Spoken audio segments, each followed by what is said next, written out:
नमस्कार, मैं पीयूष चलवाल और आज हमारे साथ खास बातचीत के लिए हैं रानीखेत से विधायक डॉक्टर प्रमोद नैनवाल, जो पेशे से वकील भी हैं और फिलहाल रानीखेत के विधायक हैं और रानीखेत के विकास के लिए नए-नए आयाम लिख रहे हैं। स्वागत है सर आपका हमारे यूट्यूब चैनल पर। बहुत बहुत धन्यवाद आपका। सर, सबसे पहले मैं जानना चाहूँगा आपका 2022 के विधानसभा चुनावों का आपका एक्सपीरियंस कैसा रहा? 2022 का जो हमारा विधानसभा चुनाव है, मुझे लगता है कि इसमें जो मोदी जी की जो उत्तराखंड के हित में जो कदम उठाए और आदरणीय पुष्कर सिंह धामी जी ने जो अपने 6 माह के कार्यकाल में जिस प्रकार ताबड़तोड़ विकास की योजनाएं लागू की उत्तराखंड के हित में, उसको जनता ने स्वीकार किया। जनता ने अपना आशीर्वाद उनके कारण दिया और हमारे द्वारा भी जो जनता के बीच में जाकर के उनकी सेवा की गई थी लंबे समय तक, उसी का फल है कि 2022 में जनता ने मुझे अपना भरपूर प्रेम और प्यार और स्नेह दिया। सर, संस्कृति से आपका काफ़ी लगाव हमने देखा है। आप सांस्कृतिक कार्यक्रमों में लगातार जाते रहते हैं। जैसे अभी हम देख रहे हैं कि हम संस्कृति जो हमारी है वो पहाड़ की जो संस्कृति है, जो कुमाऊँ की संस्कृति है, उसमें काफ़ी गिरावट आई है। आज के टाइम पर अगर आप देखेंगे पहाड़ों में झोड़े कम हो गए हैं और बहुत सारी चीज़ें में गिरावट आई है। तो उस पर किस तरीके से आपने प्लान किया है कि आगे काम किया जा सकता है? उत्तराखंड और पहाड़ की संस्कृति पे हमारा जो लगाव है, जो स्नेह है, बहुत बचपन से ही रहा है। जब यहाँ के झोड़े, यहाँ के जो कल्चर है, यहाँ के जो सांस्कृतिक लोकगीत हैं, लोक नृत्य हैं, ये थोड़े-थोड़े कम होने लग गए, तो हमारे मन में भी विचार आया कि हमने क्यों ना इनको बढ़ावा दिया जाए। तो हमने युवक मंगल दल और नेहरू युवा क्लबों के द्वारा हमने इन जो हमारी जो लुप्त हो रही सांस्कृतिक जो विरासत है, इस विरासत को आगे बढ़ाने का भी काम किया। और पिछले करीब 1 दशक पहले हमने पूरे जिले में ये सांस्कृतिक कार्यक्रम में प्रथम स्थान भी हमारी टीम ने प्राप्त किया था युवक मंगल दल की ओर से।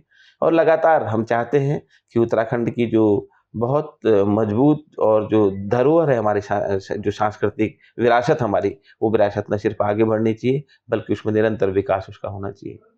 सर, दोबारा मैं 2022 के चुनाव पर आपका ध्यान ले जाना चाहूँगा, क्योंकि आपने बहुत कड़ी मेहनत की थी ज़मीन पर, लेकिन जीत का मार्जिन बहुत ज़्यादा नहीं था। तो क्या आप इन नतीजों से सैटिस्फाइड थे या फिर आपको लगा कि कुछ कमी रह गई हमसे कि हम जीत का मार्जिन बढ़ा नहीं पाए? जहाँ तक रानीखेत विधानसभा का आज तक का वो इतिहास रहा है, रानीखेत विधानसभा में उत्तर प्रदेश के टाइम के आदरणीय चंद्रभानु गुप्ता जी ने भी चुनाव लड़ा था। एक चुनाव तो ज़्यादा मार्जिन से जीते थे, जो दूसरा चुनाव वो मात्र 83 वोटों से जीते थे। उसके बाद जसवंत सिंह बिष्ट जी थे, वो भी करीब 250 से 300 के बीच में के मार्जिन से जीते थे। अजय भट्ट जी एक बार हारे थे 250 के करीब और एक बार जीते थे 78 वोटों से। इसलिए रानीखेत का एक लंबा इतिहास है कि मार्जिन यहाँ कम ही रहता है और उस हिसाब से मुझे लगता है कि मेरी 2500 से भी ज़्यादा की जीत है। पहाड़ की विधानसभाओं में जहाँ 10-10, 15-15, 100-100, 200-200 वोटों से हार-जीत का फैसला हुआ। अल्मोड़ा सीट 200 से नीचे रही, द्वारहाट की जीत का अंतर 200 से भी कम रहा। तो ऐसे मैं बहुत संतुष्ट हूँ कि लगभग पूरी विधानसभा के लगभग 2/3 सीटों पर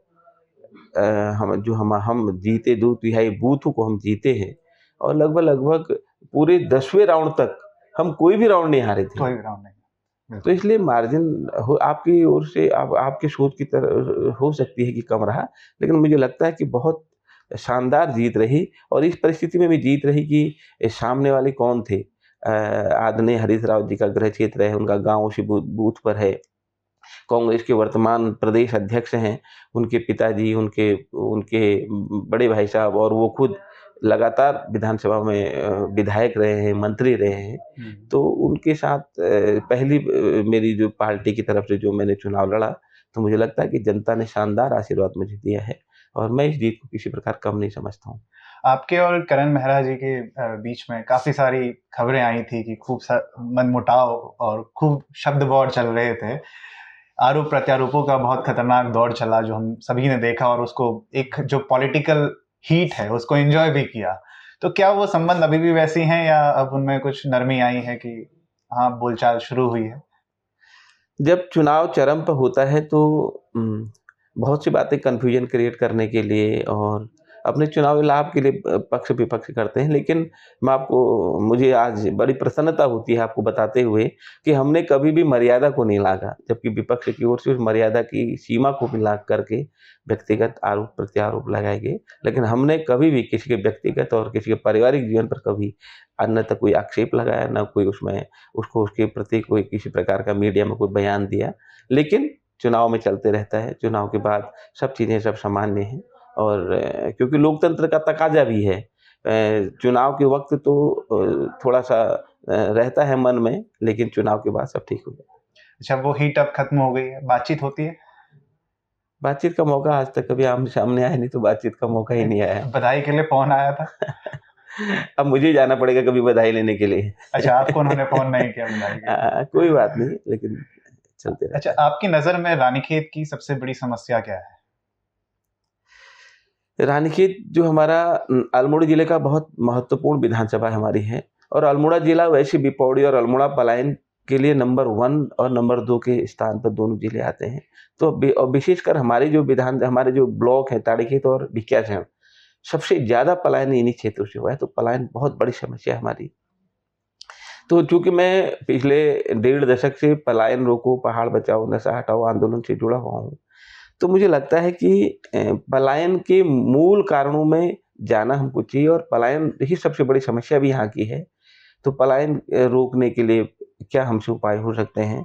चाहे वहाँ शिक्षा है, स्वास्थ्य है, यातायात है, पेयजल है, इन तमाम और बेरोज़गारी है, इन तमाम समस्याओं की जड़ों पर प्रहार करना बहुत आवश्यक है और बहुत जल्दी मुझे सरकार के बजट में भी ये प्रतिध्वनित होता है कि सरकार भी हमारे पलायन रोकने के लिए और यहाँ पर ये जो मूलभूत आवश्यकता है हमारी सड़क, स्वास्थ्य, चिकित्सा, इन तमाम चीज़ों बेरोज़गारी, इन तमाम चीज़ों के समाधान के लिए गंभीर है और मुझे लगता है कि कहीं न कहीं इसमें जो पलायन की दर है उसमें कमी आएगी। क्या कोई ठोस रणनीति आपने तैयार की है कि जैसे सपोज़ कीजिए कि आप रानीखेत विधानसभा युवा खास तौर पर हम देखते हैं कि जैसे ही वो हाई स्कूल इंटर पास करता है तो वो दिल्ली आ जाता है, किसी होटल में बर्तन धो लेगा या इस तरीके का कोई काम कर लेगा। तो क्या हम रानीखेत में युवाओं में रोज़गार बढ़ाने की कोई योजना पर काम कर रहे हैं? क्योंकि बेरोज़गारी का समाधान एक बहुत बड़े स्तर की बात है। प्रदेश के आदरणीय मुख्यमंत्री जी का ध्यान मैंने अपने विधानसभा की जो उसकी भौगोलिक परिस्थिति है, जो यहाँ की सामाजिक परिवेश है, उस ओर दिलाया है।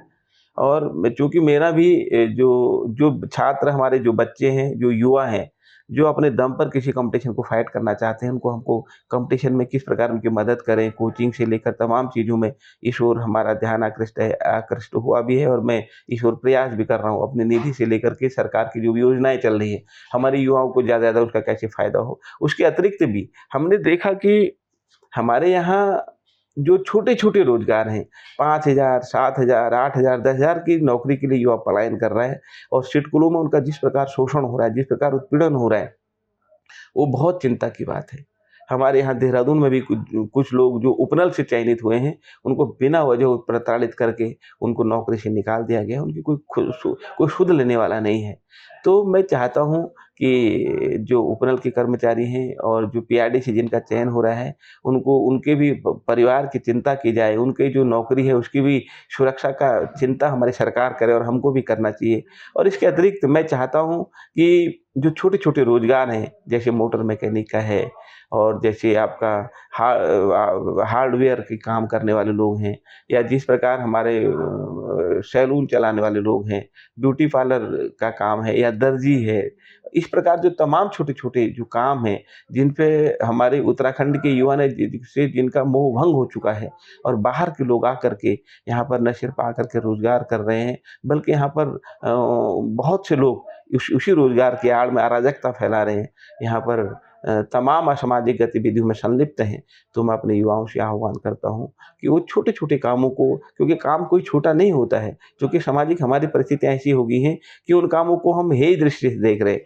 तो मैंने बहुत से युवाओं को प्रेरित भी इसलिए किया है और मैंने पिछले चुनाव से पहले भी मैंने इन तमाम चीज़ों के ट्रेनिंग सेंटर भी खोले थे वहाँ पर और बहुत से लोगों ने उसका फ़ायदा भी उठाया और अभी भी मैं चाहता हूँ कि युवा उनमें आएँ। हम इन तमाम जो छोटे रोज़गार हैं, जो कि अपने साथ 2, 4, 10, 5 लोगों को रोज़गार दे भी सकते हैं, ऐसे रोज़गारों में आगे आएँ और मेरा एक एक स्वप्न है कि हम उधर एक अच्छा-सा चिड़ियाघर बनाएँ, जिससे कि हमारे लोगों को, टैक्सी वालों को और हमारे दुकानदारों को, गाइडों को, तमाम लोगों को उसका फ़ायदा भी होगा। और होम स्टे के जो व्यवसाय से जुड़े हुए लोग हैं, छोटे-छोटे होटल-मोटल चलाने वाले, रेस्टोरेंट चलाने वाले, तमाम लोगों को उसका फ़ायदा होगा।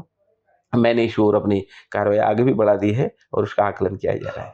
जैसे सर आपने रोजगार की बात की कि हे दृष्टि से देखे जाने वाले रोजगार, पहाड़ की खेती एक टाइम पे जानी जाती थी। पहाड़ से घौद की दाल आती थी, मडुआ आता था, बहुत सारी चीजें रामनगर के मार्केट में बेची जाती थी।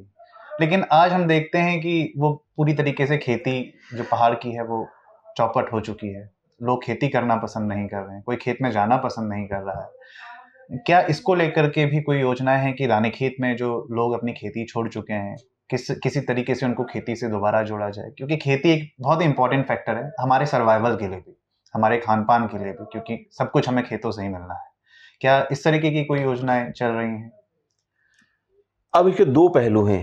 एक पहलू तो ये है कि हमारे सामाजिक जो हमारी मानसिकता बन गई है, हम खेती को तिरस्कार की दृष्टि से देखने लग गए हैं। हमसे पहले भी जंगली जानवर वहाँ हुआ करते थे। जब उस पहले ज़्यादा जंगली जानवर और ज़्यादा खेती को नुकसान पहुँचाने वाली जानवर थे। लेकिन एक तो हमारा सामाजिक रूप से हमको अपनी मानसिकता बदलने की ज़रूरत है। पिछले ज़माने में जब हमारे बुजुर्ग कहा करते थे कि खेती अगर बंजर रहेगी तो समझो कि तुम्हारा घर बंजर हो गया। तो ये भावना हुआ करती थी। अपने खेतों को कोई बंजर नहीं रखता था। लेकिन अब क्या है कि अगर आपका बेटा घर में अगर किसानी करता है, दुकानदारी करता है या अपना व्यवसाय अच्छा व्यवसाय करता है, तो उसको कोई लड़की देने को तैयार नहीं है। अगर कोई नौकरी में है, कोई प्राइवेट नौकरी में है, कोई दिल्ली में है, तो उसकी शादी भी जल्दी हो जाती है, उसको अच्छा संपन्न माना जाता है। एक तो हमको इस मानसिकता को बदलने की आवश्यकता है। दूसरा जो जो परेशानियाँ भी हैं, कुछ दिक्कतें भी हैं, जो लोग काम करना भी चाहते थे, वहाँ जंगली जानवरों का आतंक इतना बढ़ गया है कि आज हमने खेती बोई, तो रातों-रात सूअर सारा बीज आलू से लेकर तमाम जो बीज है उसको खा जाता है। आज फसल तैयार हुई तो कभी बारहसिंगा आ जाता है, कभी सेही आ जाता है, कभी आपके बंदर पूरा वो फसल को चौपट कर जा रहे हैं। अब तो ये हाल है, जो घर के आगे जो हम सब्जी की बेल लगाते थे, वो बेल को भी बंदर खा जा रहे हैं, उनको नोच-नोच को खा जा रहे हैं, क्योंकि उनके लिए जंगल में आग लग जा रही है। जंगल पूरी तरीके से आग के कारण जब नष्ट हो जाता है, उनमें आग लगती है, तो आबादी की तरफ आए तो खाएँ क्या? तो वो फिर वही आबादी में जो छोटा-मोटा जिसने खेती कर रखी है, तो उन्हीं को जो क्यारियों में जो फसल होती है उसी को वो खा जाते हैं। तो ये बहुत भारी समस्या भी है, उसकी रक्षा कैसे की जाए? तो मैंने एक एक पिछले जब मैंने अपने मित्रों के साथ मिल कर के पलायन रोकने के कारणों पे का जानने का प्रयास किया था, पदयात्रा की थी 4-5 विकास खंडों में, 2-3 विधानसभाओं में।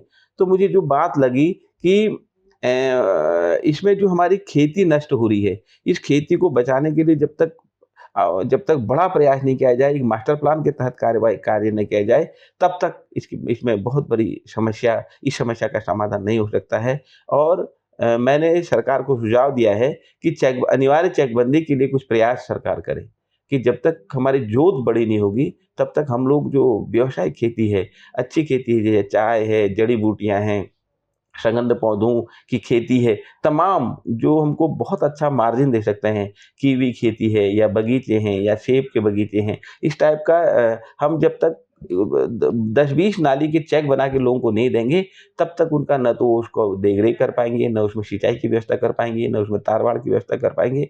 एक तो ये है कि चेकबंदी के लिए सरकार गंभीरता से प्रयास करेगी, ऐसा हमारा प्रयास है, ऐसा हम समझते हैं। उसके अलावा जब तक ये चेकबंदी का खेल नहीं होता है, तो काम नहीं होता है, तब तक मैं चाहता हूँ कि जो हमारी हर गाँव में एक निश्चित 2, 4, 500 नाली की ज़मीन को तार-बाड़ करके, घेर-बाड़ करके उसमें सुअर-रोधी दीवार और उसकी तार-बाड़ करने की व्यवस्था अगर सरकार करे, तो निश्चित रूप से जो लोग खेती करना चाहते हैं, वो खेती भी करेंगे, फिर उनको देख कर के और लोग प्रेरित भी होंगे। और हमें जड़ी-बूटी और व्यावसायिक खेती में और मसालों की खेती में, जैसे मिर्च है, अदरक है और तमाम जो मसाले उत्तराखंड में पैदा होते हैं, वहाँ की भौगोलिक और जलवायु के अनुकूल, तो उनको बढ़ावा देना चाहिए।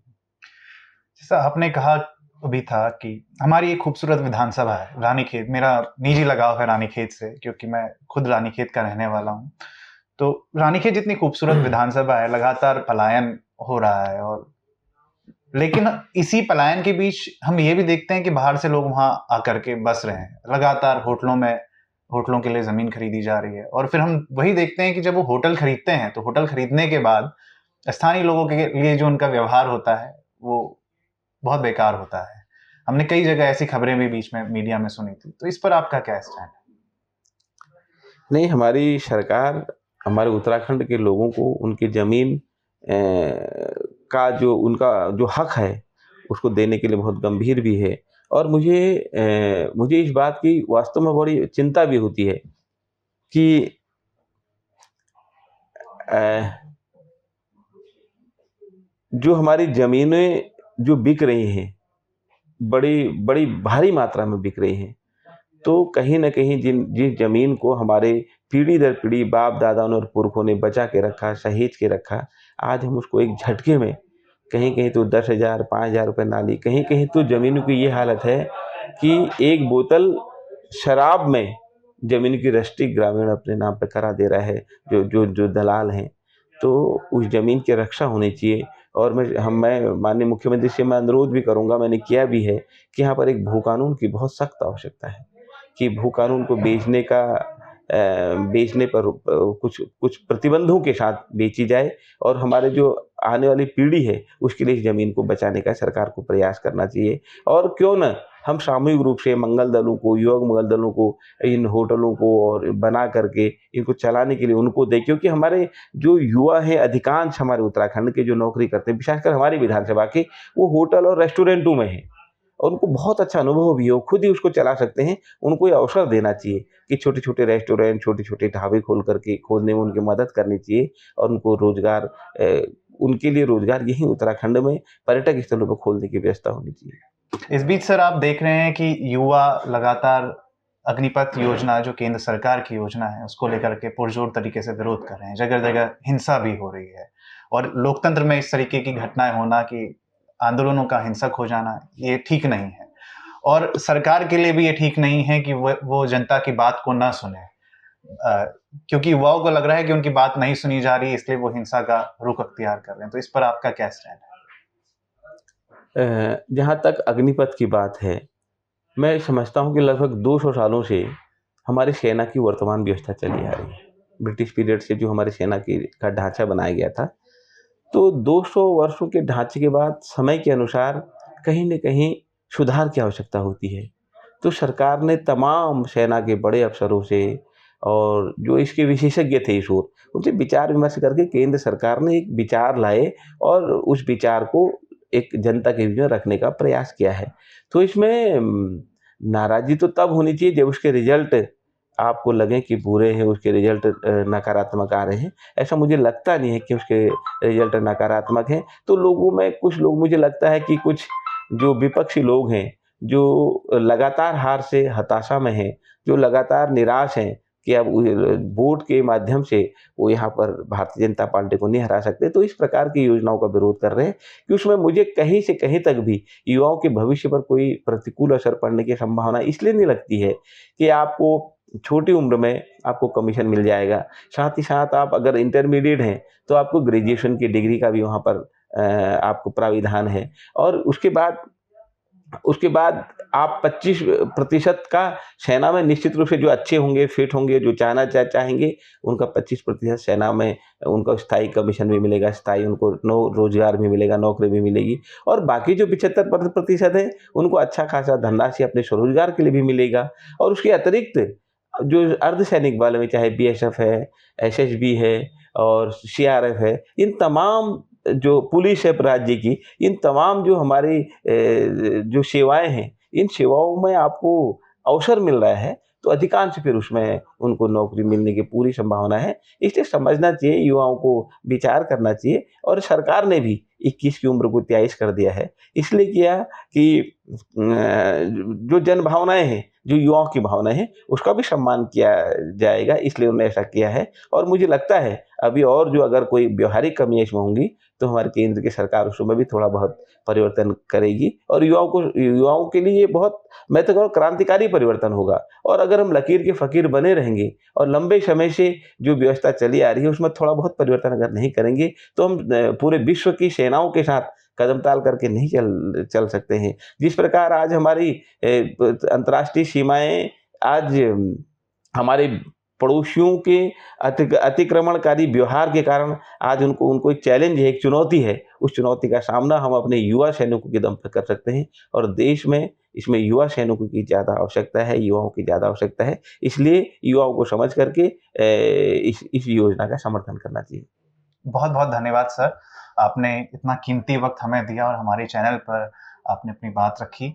इसके लिए हम आपके शुक्रगुज़ार हैं और मैं हमारे सभी दर्शकों से अपील करना चाहूँगा कि अगर आप इस इंटरव्यू को पूरा देख चुके हैं, तो आगे इसको सर्कुलेट करने का काम आपका है और अगर अभी तक आपने हमारा चैनल सब्सक्राइब नहीं किया है, तो इसे तुरंत सब्सक्राइब कर लें और साथ में नोटिफ़िकेशन बेल आइकन पर भी क्लिक करें ताकि आप जान सकें कि अगले मेहमान हमारे साथ कौन होंगे।